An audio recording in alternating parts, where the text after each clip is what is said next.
Tucker Carlson wakes up every morning and thinks, who's the next biggest anti-Semite I can invite on the show? Where for some reason, Tucker Carlson is the one that always comes out as more anti-Semitic, which is always interesting to see, especially when you invite actual neo-Nazis. Nick Fuentes is another person on the Tucker Carlson show. I think many media said it's the most controversial guest, and in many ways it is. We're going to cover a few clips from the interview. They talked about many things we won't necessarily cover. I think at the end they talked about like marriage and why are people not getting married. I'm not as much interested in that as much as I'm interested in specifically the amount of time they, of course, spent talking about Israel, Jewish people, and trying to peddle pretty much every single anti-Semitic conspiracy there is. So there's a good amount of things to go through. Welcome to the reality show. Joining me today are Marco and Richard. Welcome to the reality show. And before we go into the first clip, which is about a minute long from the start, I'll just go to Marco if you have any sort of overarching things. You, of course, are familiar with Tucker Carlson. I'm not sure how either you guys or even people on the show are familiar with Nick Fuentes, since he doesn't have as much influence on sort of like the political scene or isn't as seen there, but on the internet he has been very visible. Although even there, since it's been banned from every single major media platform, you sort of have to go a bit further to find him. But Marco, any sort of opening thoughts about Nick Fuentes and also this show that he did? Yes. That guy has been banned from major media platform and from my head because I really refuse to even contemplate the guy. I mean, it's clearly a nasty piece of work, so it's not a surprise that he ended up talking to Carlson. Again, Carlson is a despicable human being. I mean, Nick Fuentes is a what, 27-year-old, something like that. So you can excuse him up to a point, but Carlson, really? I mean, come on. I mean, oh, you opened this broadcast with Tucker Carlson, so I hope you haven't triggered heart attacks all over the place. But yes, we're going to talk about that nasty human being, and I mean, whatever he says is going to be bovine manure. So take it as you will. And he's doing more than just asking the questions, isn't he? He's just agreeing with the answers now. Basically, it has turned into a circle jerk, or essentially a mutual reinforcement of each other's views, should we say? And of course, there's nothing wrong with agreeing with other people on something if you've got a decent basis for doing so, and you've got arguments to back it up, and they've got a basis in reality. But if it's just tribalist, anti-Semitic spite, it's hideous to watch, and I'm afraid you're going to see some of it. Sorry about that. Yeah, absolutely. I try to limit the amount of clips we play. Yeah, I think we have a decent amount. Something I did, I think we'll have about half the clips are actually not going to be from the podcast because something you have to be aware of, especially with Nick Fuentes, is he absolutely tries to play the audience and he hides oftentimes what he actually believes in. Many neo-Nazis actually do so. They try to sort of like, just asking questions, they'll never reveal what they really stand for, especially if they are among a large audience that might like their thoughts, but might not actually be full-on neo-Nazi as he is. So we'll have a few clips from outside. Yeah. It's a shame that he claims to be a Christian, a Catholic, even, the proper hardcore, I invented Jesus kind of Christian. But if you wore a burqa or something, you could actually probably be a Nazi without people snide at him. So perhaps he's chosen the wrong religion. I mean, as Tucker Carlson recently has said, Sharia law is preferable to American system of governance. So yeah, I'm sure they would get along well. I think we are very short period of time away from Tucker Carlson inviting straight up Islamists on his show. we're probably, as I've said, not that far away from that. So let's play the first clip. This is when Nick Fuentes was asked about sort of like his origin story. At first, he talked about a little bit about Trump, but I wanted to specifically focus on what he said just a little bit before, specifically about Obama. This clip is about 2 minutes long, so sorry and enjoy to whatever extent you can. And there was one thing that happened just before that that really struck me as strange. And I've told this story before. I'm not going to spend too much time on it, but suffice to say, Barack Obama in the lame duck period, so the Democrats lost the election, he's on his way out. There's a resolution in the Security Council condemning the settlements in the West Bank in Israel. And typically, the U.S. delegation will veto those resolutions condemning Israel. Well, Obama's on his way out. He's got nothing to lose. So the U.S. delegation abstains from the resolution, and it passes. And Fox News and all the pro-Israel conservatives are calling him an anti-Semite. They're saying he hates Jews. He's an anti-Semite. He hates Israel. And I saw that, and it struck me as strange because it seemed hypocritical. It seemed like how when conservatives would critique anything about race, we got called racist, or anything about feminism, we got called sexist. All Obama did was uphold U.S. policy on the West Bank that we've had since '67, which is we don't support the settlements. I said, how is it anti-Semitic to just be consistent on our U.S. foreign policy? Like I said, which is a Republican-Democrat consensus. And I got attacked for this. I wrote a big article about this. I tweeted about it. I tweeted to Ben Shapiro. I said, I've never seen anything on the Daily Wire that's actually critical of Israel. And he quote tweets me. And at this time, I have 1,000 followers on Twitter. How old are you? I'm 18. I'm a freshman. Still a freshman in college, yeah. Mm-hmm. And this is even before I started my show. And I don't know, I probably got 100 likes on this tweet. It wasn't a viral tweet. He quote tweets me and says, to accuse a Jew of dual loyalty is the surest sign of anti-Semitism. So this clip goes for a bit longer. They go a little bit more into being accused of anti-Semitism. And so this is what Nick Fuentes points out as his sort of like origin story. He mentions sort of like Trump's campaign, but he also mentions specifically this instance with Obama when he was in his last few years. I think someone remember that, of basically voting in the UN Council against Israel and being called anti-Semitic because of that. And look at the sort of like defense Nick Fuentes tries to do. And we've seen this more and more of of course, American tribalism is a problem. The fact that, you have a lot of Republicans automatically standing behind Republicans and Democrats automatically standing behind Democrats, that tribalism is a problem. But I almost feel more scared about this amount of thing, this amount of, there is like a greater enemy, meaning Jewish people and Israel, that basically I'll even defend Obama. Probably, for Republicans, Obama was the devil, like actually, and sort of, having somebody on the right, which Nick Fuentes was still calling himself a Republican around that time, have somebody like that say, I'd rather, be friendly with Obama than have a problem or sort of,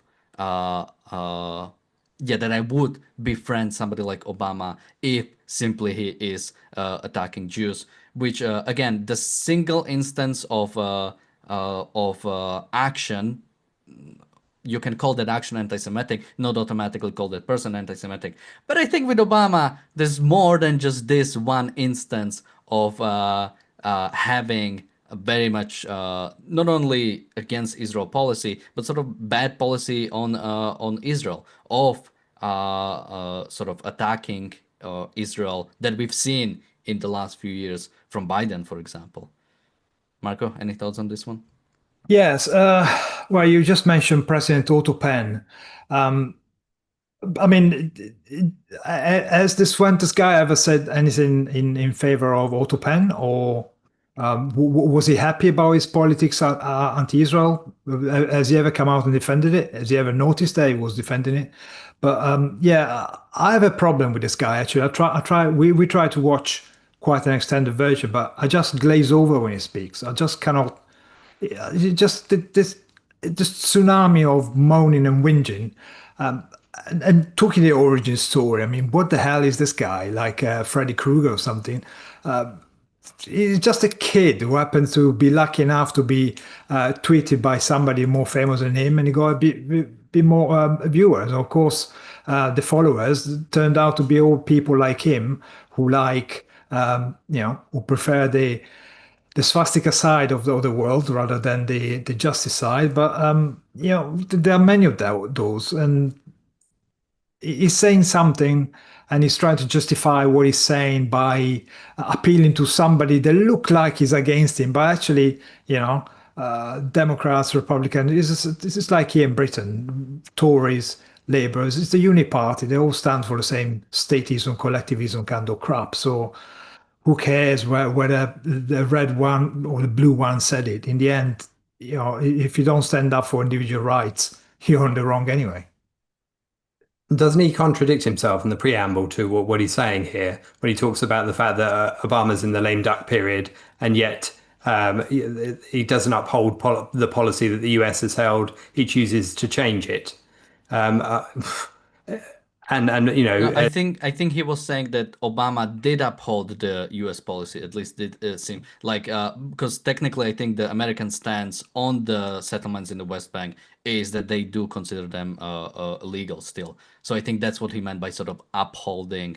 I see. Right. Okay. But his main beef is to do with which tribe are you in? Are you in the American tribe? Are you in the Israeli tribe? And instead of thinking, what are the values that align both people together, or any thinking person, any rational person together, and it doesn't matter whether they're Jewish or American. There's no picking between the two if you've got a rational basis for how you're approaching the world and how you're thinking about it. And that's the problem here. He's thinking in terms of, is this part of my gang or not? Or are you against my gang? Especially if he's got an attitude towards other groups as being gangs on the political spectrum. He's seeing it through the same limited lens. It's juvenile, frankly.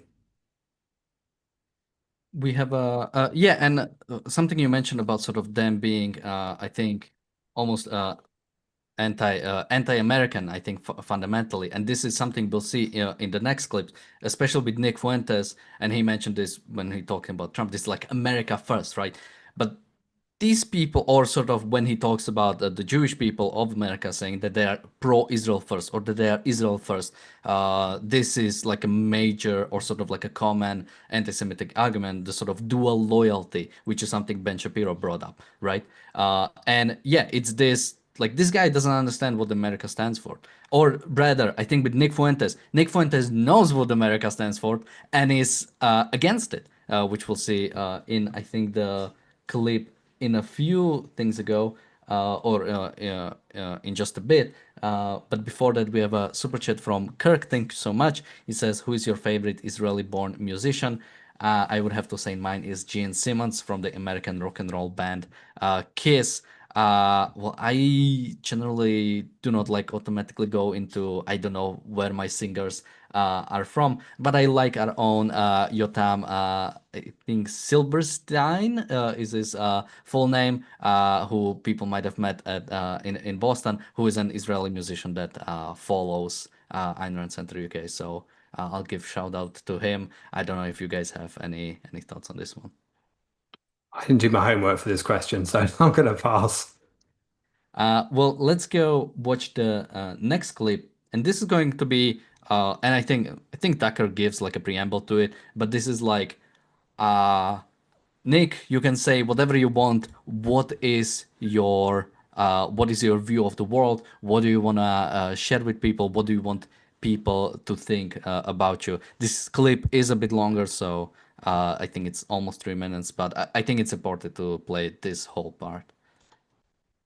One of those people, one of the reasons I wanted to meet you is you're one of those people who is defined by clips. Yes. And I'm one of those people also. Yes. Right? So I get it.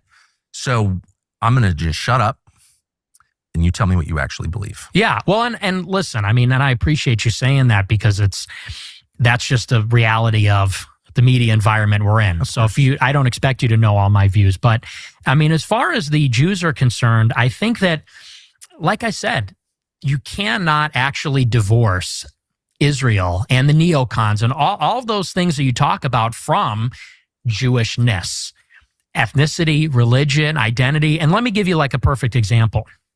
So you say on your show that we need to treat Israel like any other country.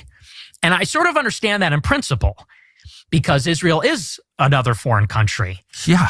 But Israel is unlike every other country in the sense that because the Jewish people are in a diaspora all over the world, there are significant numbers of Jews in Europe, but also in the United States. And because of their unique heritage and story, which is that they're a stateless people, they're unassimilable, they resist assimilation for thousands of years. And I think that's a good thing. And now they have this territory in Israel. There's a deep religious affection for the state. It's bound up in their identity, the story of the Exodus from Egypt, the promise of the land, all these things. So let's say in the United States, for example, somebody like a Sheldon Adelson, he's not Israeli.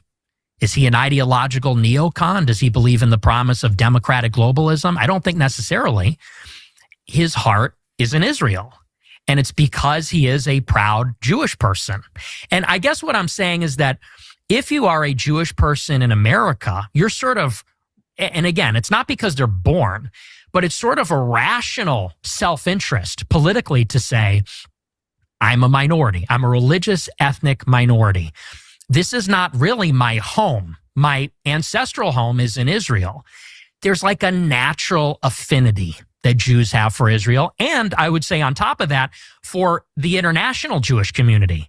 They're extremely organized. And many of them are critical of Israel or Israel's current government or the project of Israel.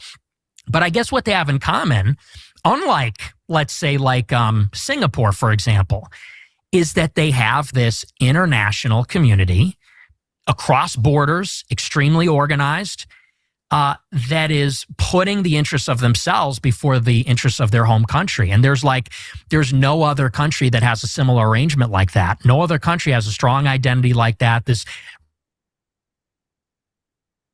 So I don't know about you guys, but actually yesterday I've been asked about sort of like what is objectivism about, and I start with ethics. Your life is yours. When Nick Fuentes is asked about his life philosophy, he starts with the Jews. That's where he goes when he starts explaining what he is about. This is where he starts. He goes on to say, that Jewish people and Israel are tied, and it's sort of like a almost nativist, basically tribal thing of having affinity for the nation of Israel. Although then he goes to say, some people are against Israeli government or Israeli policy or the project of Israel. So what is this like alignment? What is this affinity they have for this nation? If they part of it can be them being against the nation. If we are talking about either American Israelis or Jewish people in America, why are they mainly supporting the Democrats and not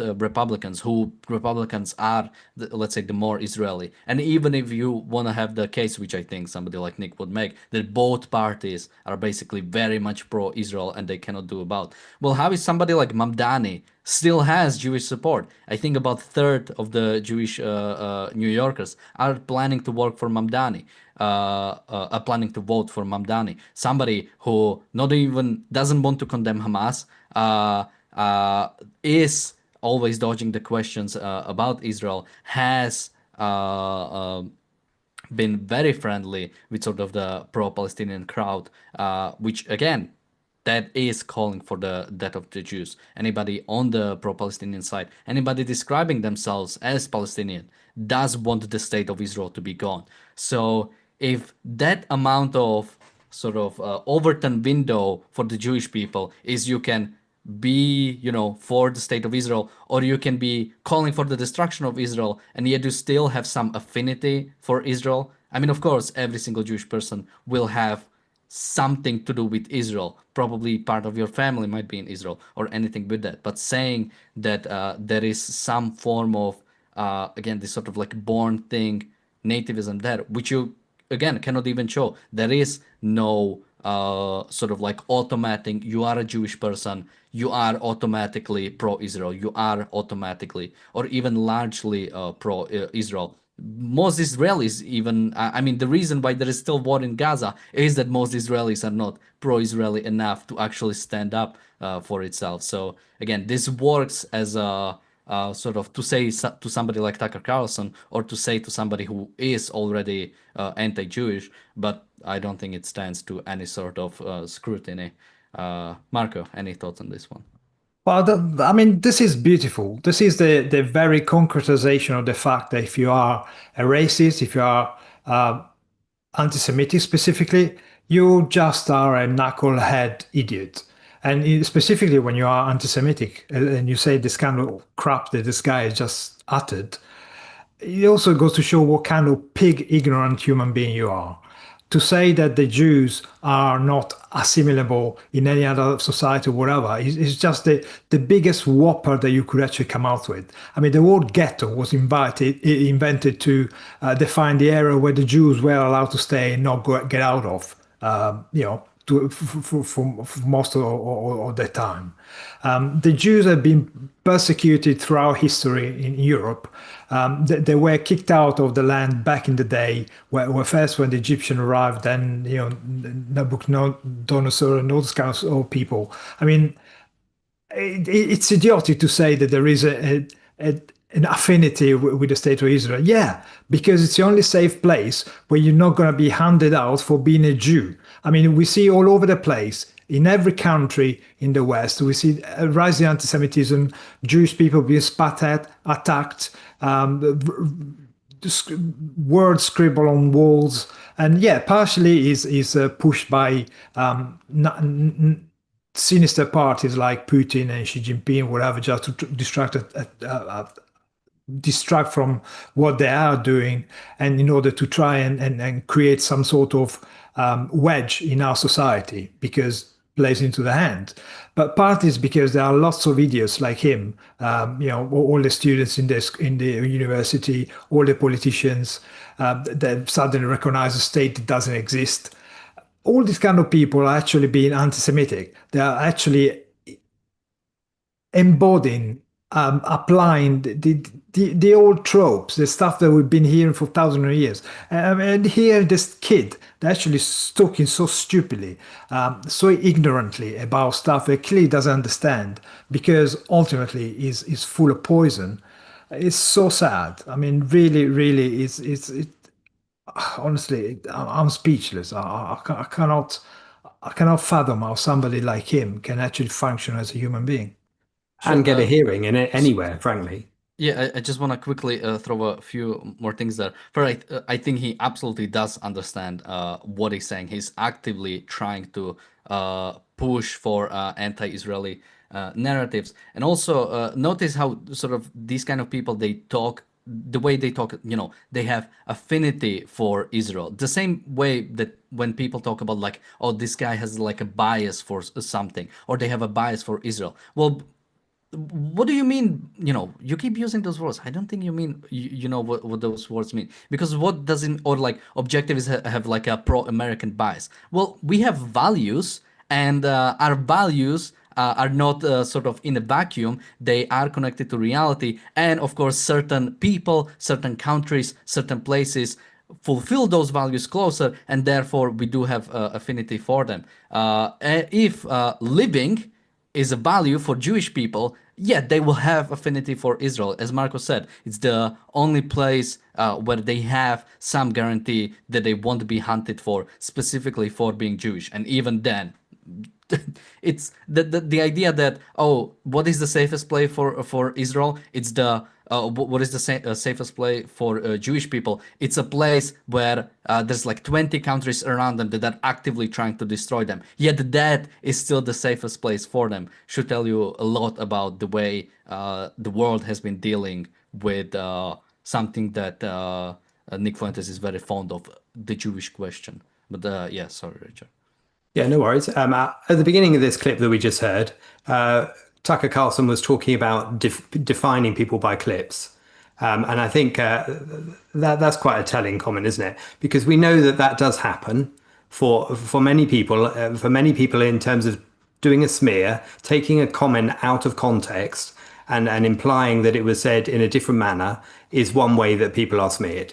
I mean, sometimes, and whilst I don't agree with Trump all of the time by any means, I think sometimes a criticism of Trump takes that route. It takes an isolated clip and it pretends that it is representative of a larger argument. Now, obviously, Trump tends to contradict himself anyway, so he's not perhaps the best example. But nevertheless, some people are treated that way. But in the case of Nick Fuentes, when you then give him the microphone and the long form version is the same as the little short clip, there's no victimhood there, is there? It's just it's representative of his views, whether clipped short or allowed to pontificate endlessly. And that's what we've just seen, frankly. And it's all the hinted insinuation behind what he says all the time, isn't it? That the Jews are extremely organized. You know, that's the old, cabal working in the background, planning to take over, all that kind of stuff. Extremely organized as a slur, as opposed to what? Being disorganized, being something we should all aspire to be. Honestly. And of course, he's talking about the neocon. I mean, I hate the term, frankly. I hate some of these labels because they're more about who you slur than who they actually describe. And they tend to badge together a lot of things which may apply in one case and not in another. And of course, the idea, of course, what did you call it? Democratic globalism. I mean, the fact that, Israel is supported by the US in terms of moral support, the support of an example that Israel is standing up as a democratic country in a region that isn't democratic, that it has values that allow people to live in it, from wherever and, thrive and live successful lives. Those align with American values. So, there should be a moral basis for supporting Israel, and those should be based, as you say, on the values underneath it. Those are the values you should support your own country. And if your own country departs from those values, that's the point when you don't support your own country anymore, and you shift somewhere else, or you try and nudge the values in a different direction, a better direction. But it's not really interested in that, is he? He's really interested in having an enemy, a phantom, a bogeyman, and the bogeyman is the Jew. We have a super chat from Unusual AI. Thank you so much. And 10 shekels super chat from sort of like a random. I hope it's a random generated nickname because it has KKK in it. But the rest of it is just random strings. So maybe it's just unlucky nickname. Although I would hope that YouTube has something in place to like prevent this sort of like random nicknames that have like slurs in them or sort of like bad stuff in them to be made. But thank you for the super chat either way. Let's watch the next clip where Nick Fuentes talks a little bit more about sort of where he was before he started being a bit more accepted, or when basically many people on the right started coming to his side of view of the world. So let's watch this. Now that everyone agrees with me, I will graciously forgive them for being But why so make hostile. it personal? Like, who cares? It's not personal for me. Like with Marjorie, if she wanted to, be aligned or whatever, I would totally be on board with her. But where do you disagree with her? I don't know, because I don't know what her new views are. She's really only come around on Israel this year, and I've been talking about this issue for 10 years. And Right? Okay. All right, you win. But like, no, but it's not. But it's not Isn't like that. it- It's just it's a little. It feels like BS to me that. And I said this on Twitter the other day. It's like I got treated like I didn't exist. Right, I get and canceled for 10 years for saying these things, and that's really where all this drama comes from. A time when there was this intense censorship and nobody was on board with this stuff. Like again, Marjorie. She fired one of my people was working in her office. She fired that guy because someone found out that a Groyper was working in her office. And, that guy got his life ruined. And she pretended like she didn't know me and lied and said, I had no idea the conference I was speaking at. She knew exactly what it was. And that's fine. But now that she's on the same page, there's like this expectation, like, okay, well, why did you have a problem with her in the past? It's like, because she was on the other team in the past. Okay, sorry for cutting this shortly, but we were suspended on YouTube for a bit. But basically the live stream is off right now, unless I tell you we're back. Basically, I think because we were playing the video, it got automatically suspended. But yeah, it's temporarily blocked, so we should be back in a bit. Which I'm not sure what to talk about in the meantime, because we have to wait until we're back. Anyway, what do you make of this so far? That's exciting. Yeah, I think we can just yeah. Yeah, what were you saying? So nobody can hear us. Is that the point? I mean, don't say anything too bad, but yeah, we shouldn't be. YouTube Yeah, sucks. Screw you, Google. that's very annoying though. How come? What are the next clip I have? Okay, the next clips I have are not from the show itself, so we should be good. But yeah, this is still Might annoying. well play some music here and break copyrights as well. Screw it. Yes. Some lift music. Dun, dun, dun, dun, dun. Have you got some Jewish music? Careful, What? because we might come back anytime. Sure, yeah. Oh, yeah, just to annoy the guy. I couldn't even think of a Eurovision entrant for Israel. Well, the one that won. Yes, I know. No, it didn't win. One. Yeah, off you go. Ah, I have actually 2 songs in my You- playlist from Eurovision. oh, yeah. Yeah, I know, but Wow, wow. How long is it gonna be temporarily blocked? They're your fault. Well, this happened only one time before. And it happened with Tucker as well, I think, when I was playing. That's annoying. Yeah, Taka is very annoying. Yeah, yes.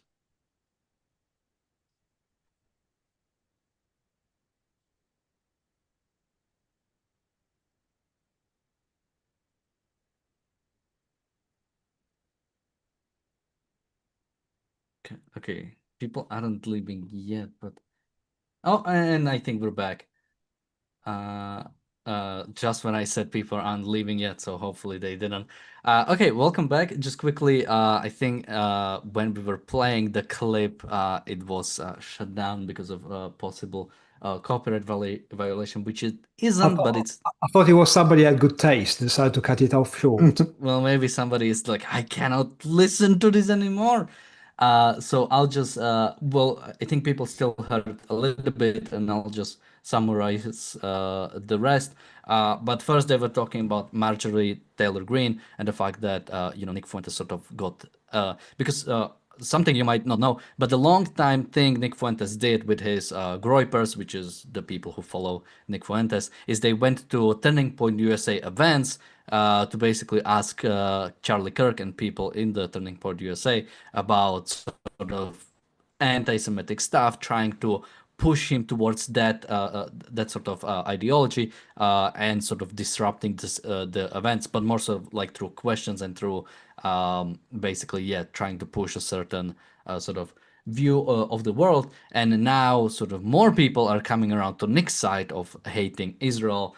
So he was asked about this was something interesting, the way their views of it differ, because Tucker was like, so what? We all hate Jews now. We can all be allies. And, if I invite Anna Kasparian, or if I invite leftist people that also hate Jews, then it's okay. We can all be allies. We can all be united about it. And it's interesting that Nick Fuentes, who is a bit more, I don't want to say if ideological almost, because when he was asked about Marjorie Taylor Greene and what he thinks of that, he says, well, I don't know what she thinks because she changes her mind. He's almost like wants to be consistent that, I've always believed in hating Jews. I want people to be consistent about it. I don't want people to abandon me as soon as they as soon as they do not agree with it right now. He wants the sort of ideological consistency. In that way, I view him almost as more dangerous. I don't know if you remember this, but when Kanye West or Ye was invited to Mar-a-Lago, it was Nick Fuentes was among the people who were invited. So Nick Fuentes, Ye, and Trump had a dinner, and I think very quickly sort of Trump threw Nick Fuentes off the bridge because he didn't want to align himself with someone like that. He wouldn't benefit from it. And Nick Fuentes kind of found out, oh, you know, I need an ideology. I need people who are more ideological on more side, which in many ways is becoming scary if somebody like Nick Fuentes gets power at some point because he seems more ideological. In a similar way, sort of like the J.D. Vance Trump difference, right? It's J.D. Vance is somebody who would ideologically completely go for like some type of authoritarianism, while with Trump, he more of a stumbles himself into it without having any consistent ideas.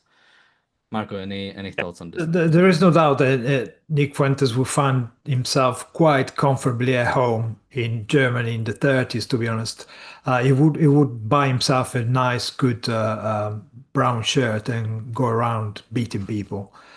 But I mean, this clip is particularly pathetic. I mean, it's very hard to kind of rank how bad this guy is in different clips. But this one is like, effectively, first of all, he's all chirpy about the fact that everybody agrees with me now. Everybody's anti-Semite in the MAGA movement. Like, can you hear yourself?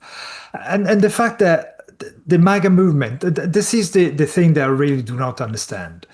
They push the America first, but when it comes to protecting America interests, it seems to the whole thing seems to fall apart. Okay, you are paying lots of billions effectively to Israel in order to support them, but Israel is fighting your war. You haven't noticed that Iran has been attacking your embassy in '78? Haven't you been noticed that Iran has killed dozens of soldiers in Lebanon in the '80s? Haven't you noticed that they've been attacked to U.S. assets throughout the last 40 years from Iran, the Islamic State that is trying to destroy the West? Why do you think they keep screaming death to America? Isn't that American first, standing up to the people that want America to die? I mean, why they have this obsession that despite putting America first, they do not regard defense of America as putting America first? This is just bizarre. I mean, Iran, had it not been for Israel and partially President Trump, would have had a nuclear weapon or some kind of weapon capability by now. Hezbollah was still in the area. The Houthis would be still terrorize American ships.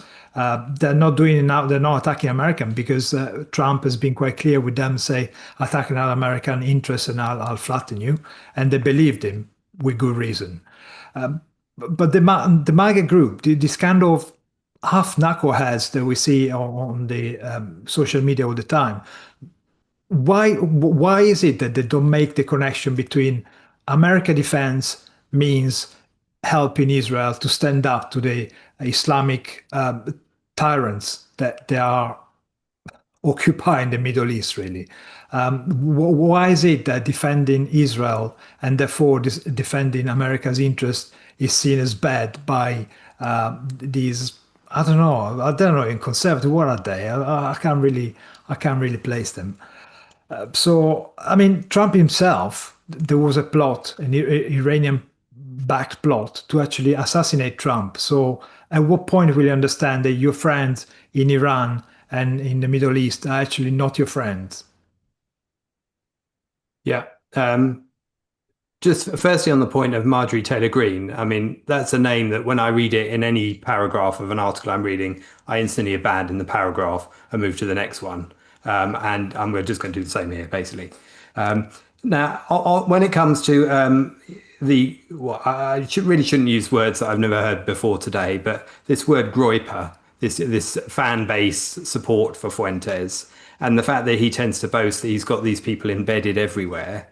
Are these people the extremely organized type of people that he is deeply against? Are they trying to upset the system in the way that he is deeply against people who try and upset the system? Or are they just a bunch of anarchic louts trying to get attention by ruining someone else's event, and such as you were talking about for Turning Point? Because it sounds like it's both, really, isn't it?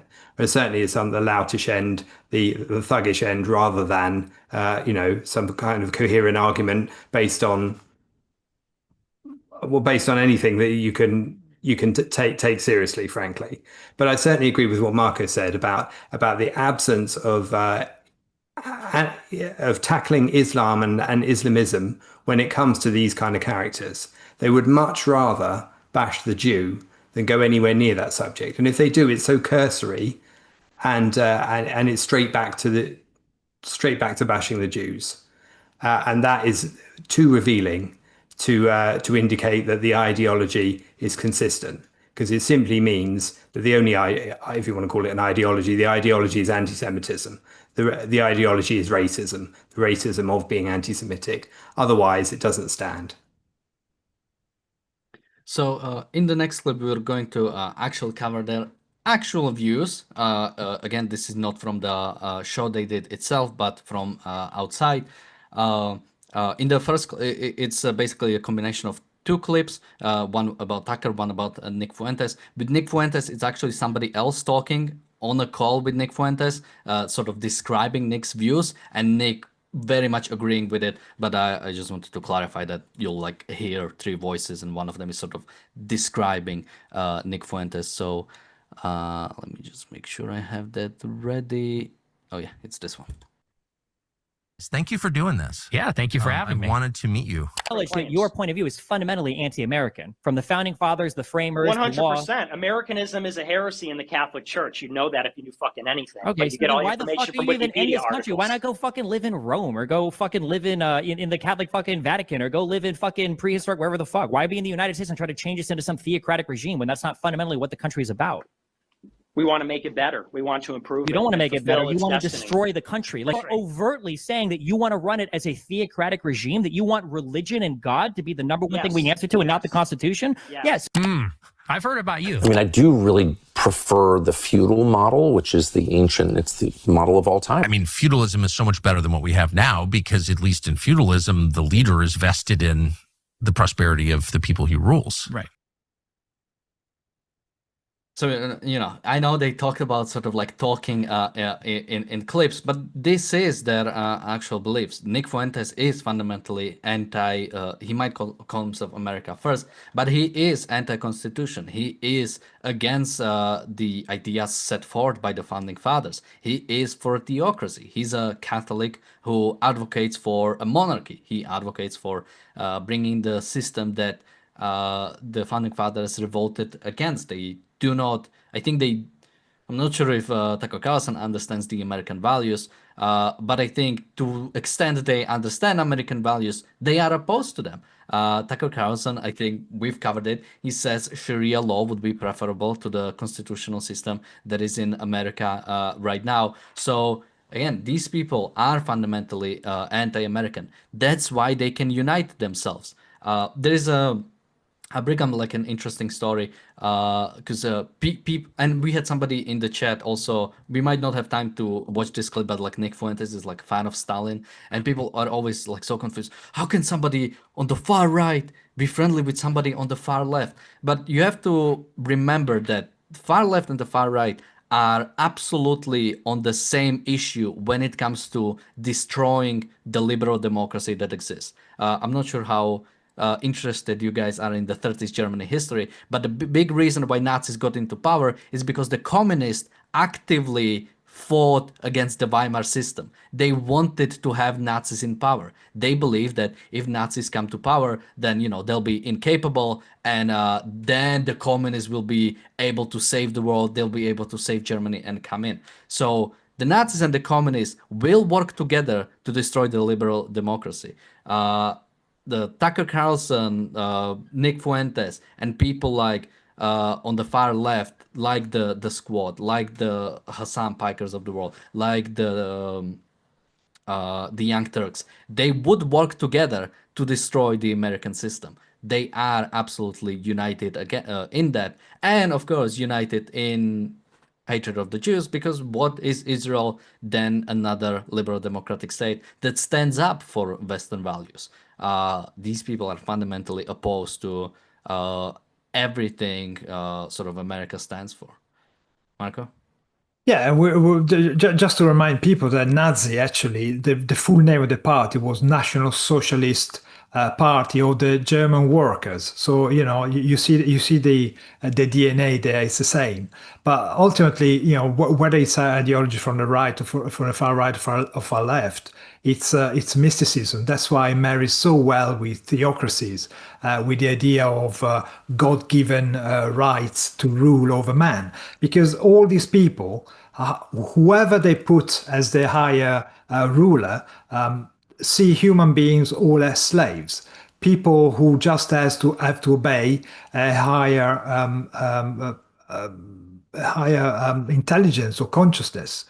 And they all agree on the fact that some of them, some of the ruling parties, the people who push this kind of stuff, will be the chosen ones to rule over man. Ultimately, it's just about power lust, really.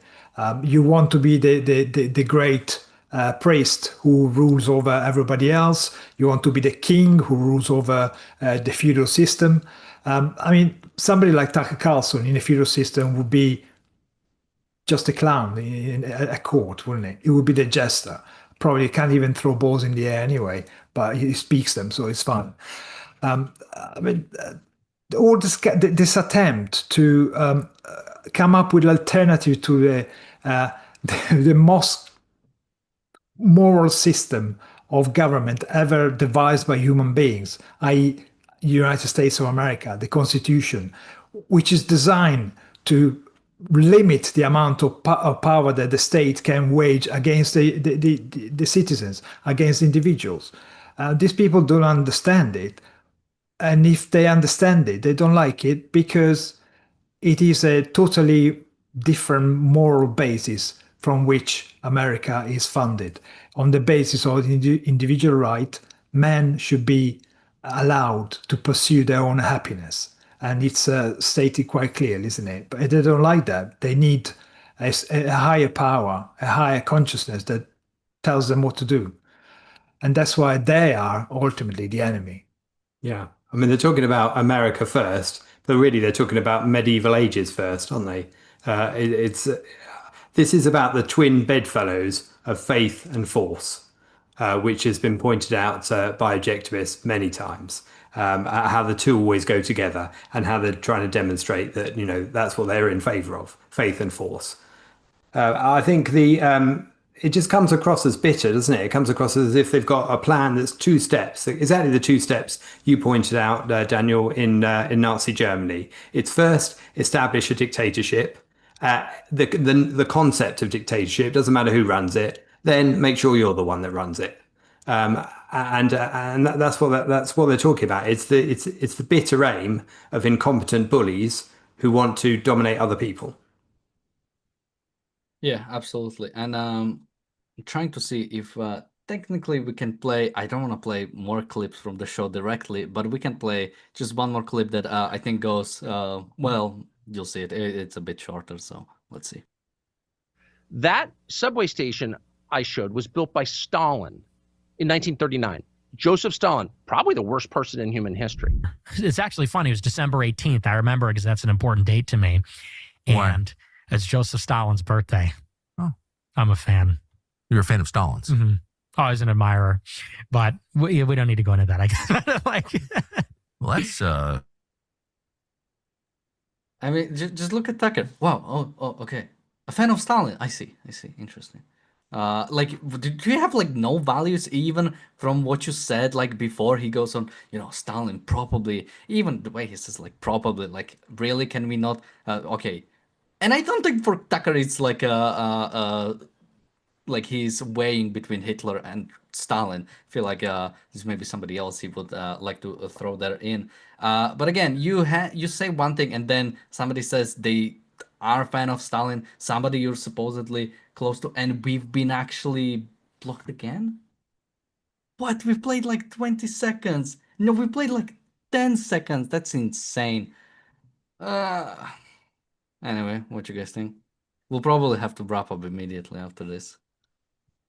Okay, well, we're nearly done. Oh dear. Yeah. Alright, so it's gonna be annoying. God, we played so little. But it was quite good shit though. Yeah, that's why I wanted to play it because I like never half. never heard anyone praising Stalin ever. Not even a lefty. I mean, not even communists do it because You have a few like internet. They're called like tankies. yeah, no, of course you're gonna find somebody like that, but Sure. yeah, mainstream is something that you never hear because it's like arguing that the Marx theory of labor is economics view is valid. It's like nobody takes it seriously anymore, and Stalin is such a poisonous guy, even on the left, that they'd rather not talk about it. But somebody coming out and saying they are an admirer of Stalin. It's like, wow. Yeah, I think that's why Nick Fuentes is both more scary and more powerful because he's able to own the position. Like to say like yeah, I'm a fan of dictators.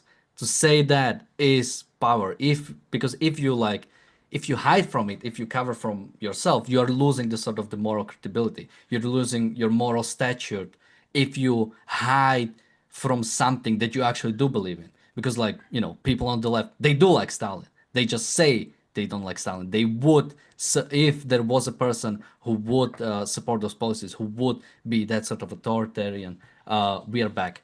Welcome back. It's annoying that it's being shut down, but yeah, if people are able to see, basically, in one clip, Tucker says, you know, Stalin bad. Then Nick Fuentes says he likes Stalin, and Tucker is like, oh wow, interesting, interesting. And we are talking about how, at least in my belief, I think this is sort of the strength of Nick Fuentes, to be able to own his position, that are aligned, right? If you are somebody who believes in authoritarian style of government, somebody like Stalin is your guy. He handled the power like nobody else. He got rid of all of his opposition. He consolidated the power around one person, around one one institution.